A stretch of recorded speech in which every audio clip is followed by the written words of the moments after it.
welcome to another family Bible study. Again, we're going to look together into the Word of God to discover truth.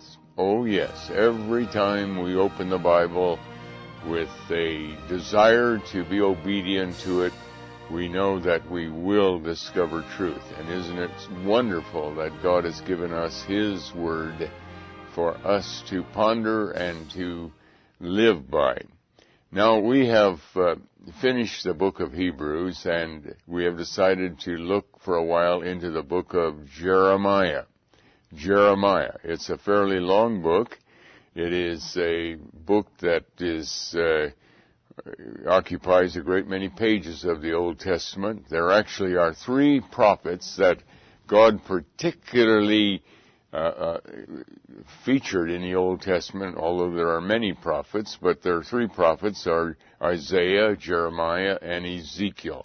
All three of these books are quite lengthy, and in addition, we call them minor prophets, which are minor only in that the prophecies they declared are relatively short, like Joel and Amos and Habakkuk and Zephaniah and so on. But the length of the number of pages that their prophecies have been recorded are not telling us the importance of who they were. It is simply the way God is giving us truth. But at any rate, we're going to look at Jeremiah. And in order to look at the book of Jeremiah, we have to turn to that in the Old Testament. Jeremiah. And we're going to learn not only about Jeremiah, but a whole lot about the times that he was living in. And in the process, we're also going to learn a lot about today. Because in many ways, we're going to find the book of Jeremiah is the newspaper for today. We're actually living in virtually the same situation, only about 2,500 years later, that Jeremiah was living in.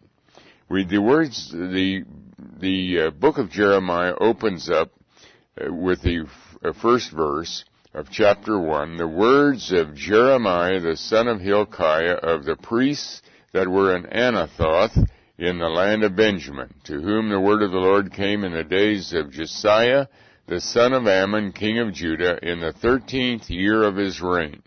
It came also in the days of Jehoiakim, the son of Josiah, king of Judah, unto the end of the 11th year of Zedekiah, the son of Josiah, king of Judah, unto the carrying away of Jerusalem captive in the 5th month.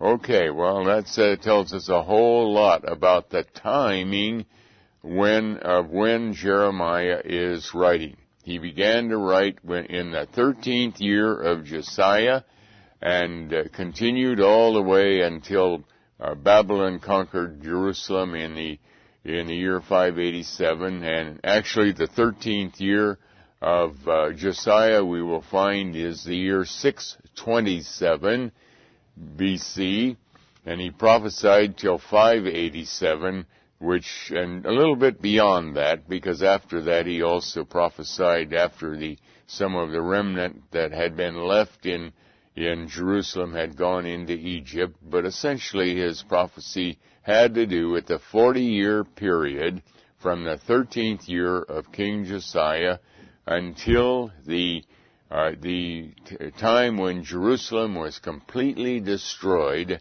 by the Babylonians in 587 BC.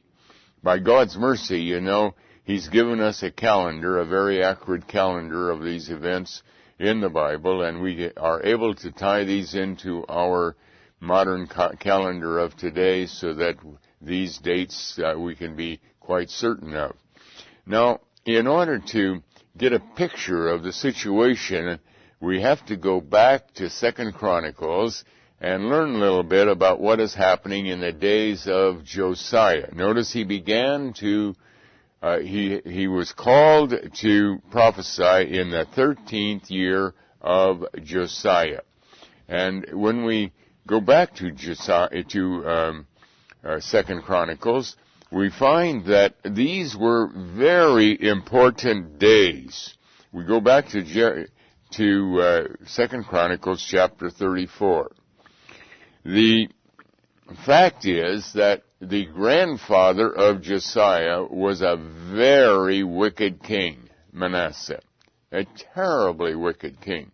He had introduced all kinds of terrible things into the nation of Judah. By this time, Judah consisted of all 12 tribes, because before the days of Manasseh, the 10 tribes to the north that had been called Israel had been thoroughly conquered by the Assyrians, and the remnants from that tribe that were able to get out came down to, or became under the headship also of the kings of Judah, and Manasseh was the principal king during that period. He reigned for about 52 years. He was the son of a very fine king also, Hezekiah, one of the greatest of the Old Testament kings. But Manasseh was a renegade of the first order. He was a very wicked king. He was followed by his son, who only reigned a couple of years, I believe.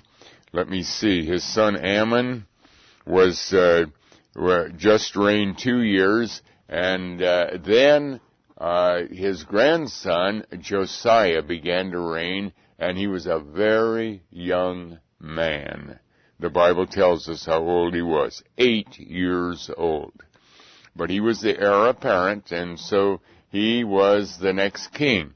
When Ammon was killed, we read in verse 25 of 2 Chronicles chapter 33, the people of the land slew all them that had conspired against King Ammon, and the people of the land made Josiah his son king in his image. And just ahead of that it says, his servants conspired against him, that is Ammon, and slew him in his own house. And that is because of the extreme wickedness that was in the land at that time. All right, now, so we're looking at 2 Chronicles chapter 33, the last 2 verses, and 2 Chronicles chapter 34. So here we have a very interesting genealogy of kings. We have Hezekiah, who was a very God-fearing king. We have his son Manasseh, reigned 52 years, a very wicked son. A grandson Ammon, who reigned 2 years, very wicked. And now comes the great-grandson of Hezekiah, King Hezekiah, Josiah. And we're going to find that he was one of the finest, most God-fearing kings of the Old Testament. Unfortunately, he came in too late. The damage had been done so grievously as Israel rebelled against the Lord, that even though Josiah came in as a very God-fearing king, nevertheless, God had already decided to bring judgment upon Judah. And that's going to be the role of Jeremiah, to warn Judah that indeed that judgment is coming. All right, now let's spend a little bit of time now in 2 Chronicles 34. Josiah was 8 years old when he began to reign, and he reigned in Jerusalem 31 years. That means he was only 39 when he was killed. He was killed in battle, and that had to maybe later on we'll comment about that. But there was a very precise time in history when God's judgment had to fall on the nation of Judah. Everything that God has planned is in the fullness of time. And Josiah was in the way of God's judgment falling on Judah because he was such a faithful king. So at the age of 39, he got into a futile, dumb war with Egypt. He had no business getting into war with Egypt, and he was killed in battle. But that was God's very neat way of simply taking him out so that God's judgment could now freely fall on Judah. But we'll look at that a little bit later. Josiah was, again, 2 Chronicles chapter 34, verse 1. Josiah was 8 years old when he began to reign, and he reigned in Jerusalem 31 years. And he did that which was right in the sight of the Lord, and walked in the ways of David his father, and declined neither to the right hand nor to the left. I'm reading this because this also sets the environment in which Jeremiah comes on the scene. Because remember, we read in Jeremiah chapter 1 that his official role as prophet began in the 13th year of Josiah. And we want to know, well, what was the condition in Judah at the time that he was particularly named of God to be a prophet, to declare God's will for the future of Judah. Now, we go on in verse 3 of 2 Chronicles 34, still speaking about Josiah. For in the 8th year of his reign, while he was yet young, 16 years old. 16 years old. This youngster is really a man of God. And this, incidentally, is very interesting that God can use a young person just as well as an old person. I think, for example, of Moses. He was 80 years old before he was named to lead the children of Israel out of Egypt. But here is Josiah. He's a very young man. At the age of 16, we read, he began to seek after the God of David his father, and in the 12th year, the 12th year, he's now 20 years old, he began to purge Judah and Jerusalem from the high places and the groves and the carved images and the molten images. Now notice this is the 12th year. This is 1 year before Jeremiah had been called into service. And so at that point in time, there's a king reigning who is doing something that had only happened one time before. Ever since the days of Solomon, a definite attempt to purge and destroy all of the Baal worship and Ashtoreth worship, the false worship that had come into the land of Judah. This was, Hezekiah had done that, and then Manasseh had reintroduced the whole business back again, and even worse than it was before. And because he reigned 52 years, he had ample time to put all of this in place.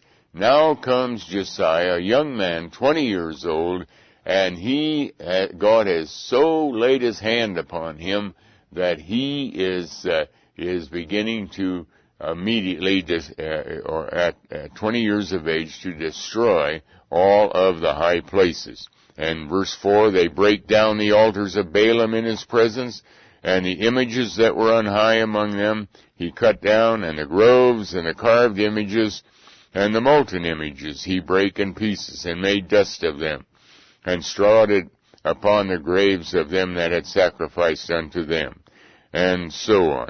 And then we read in verse 8, now here's a young man that is a role model for any one of us, a role model for any of us, as we see him beginning at the age of 16 to really want to serve the Lord, although already at the age of 8, God has good things to say about him.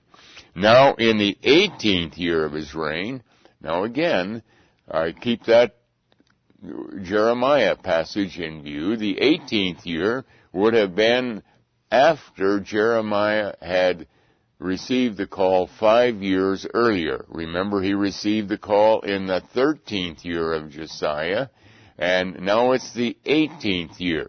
So at this time, in the 18th year, Jeremiah was already a particularly called prophet of the Lord. But he also, we're going to find, was a very young man. We don't know just how old, but he was a very young man. But we don't read about Jeremiah, though. We read, let's continue with Josiah a little while. Now in the 18th year of his reign, when he had purged the land and the house, he sent Shaphan, the son of Azaliah, and Maaseiah, the governor of the city, and Jehu, the son of Jehoahaz, the recorder, to repair the house of the Lord his God. That again is a real insight into the character of Josiah as well as into the character of Manasseh.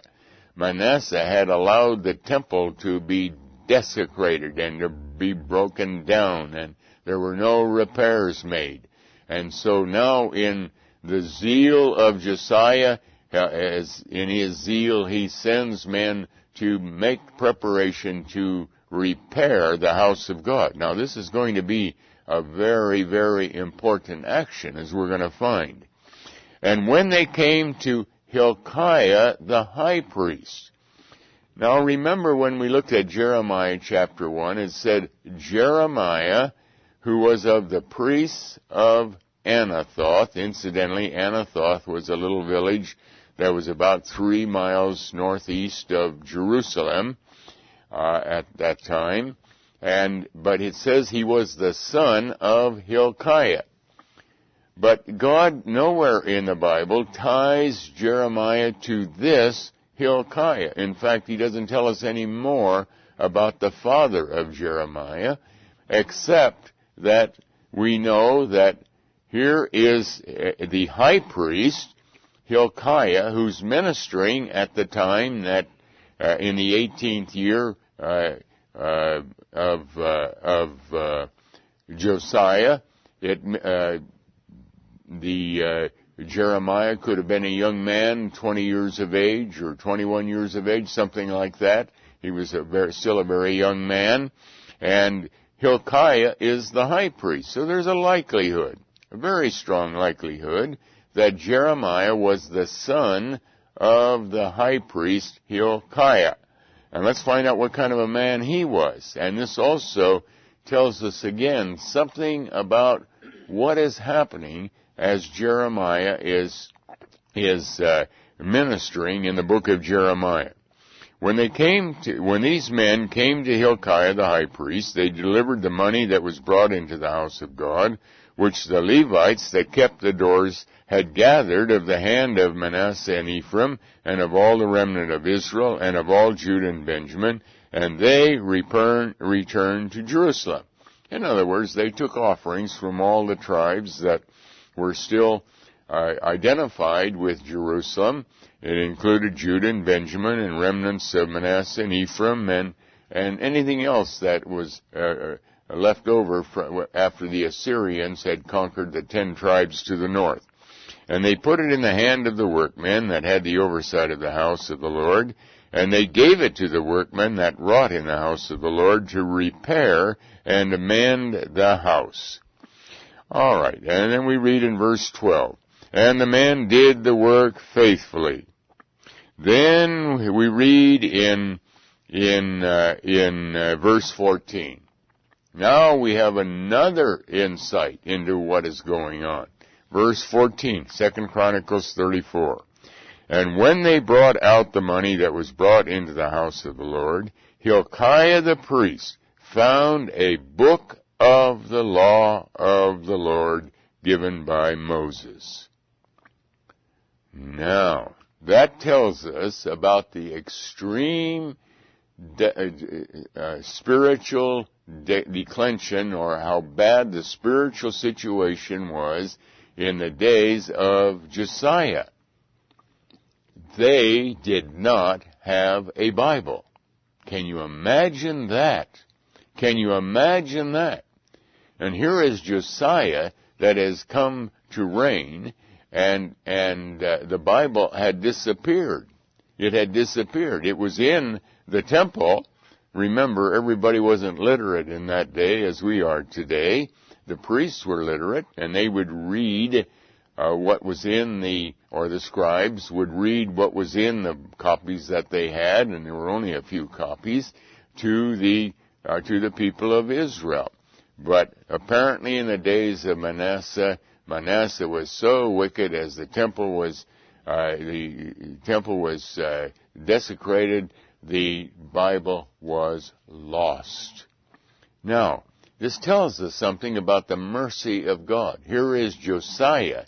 Remember, this is the 18th year of his reign. He is now 26 years of age. 26 years of age.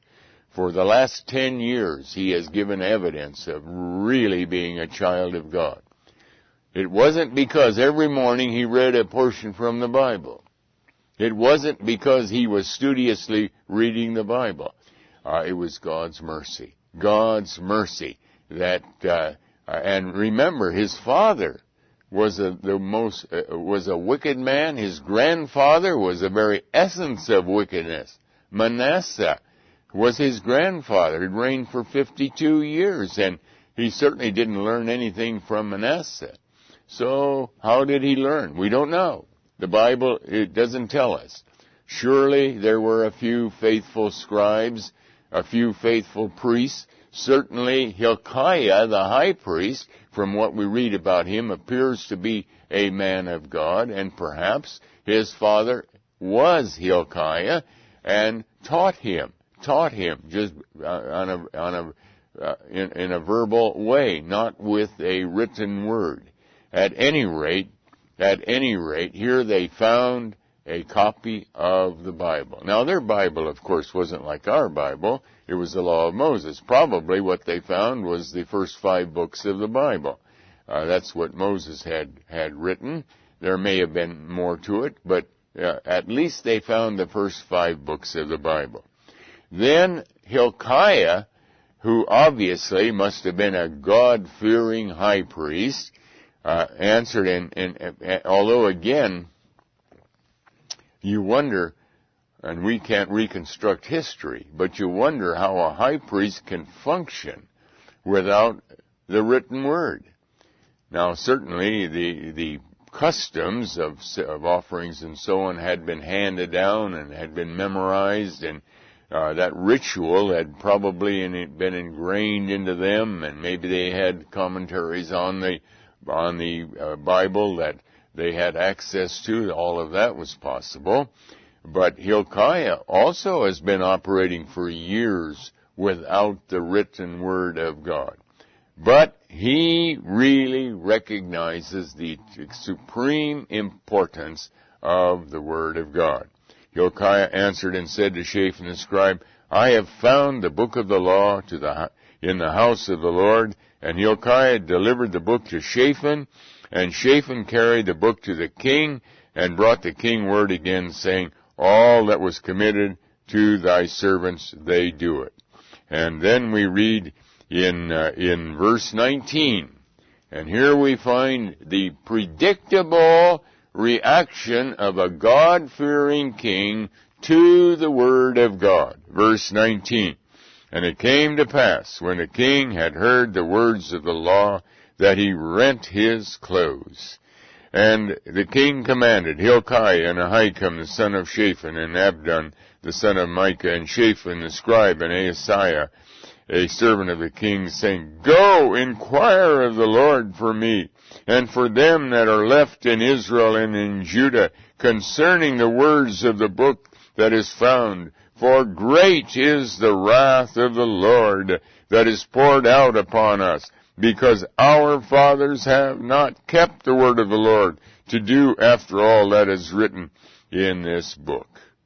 In other words, this is the predictable reaction of a child of God when we find any truth in the Bible.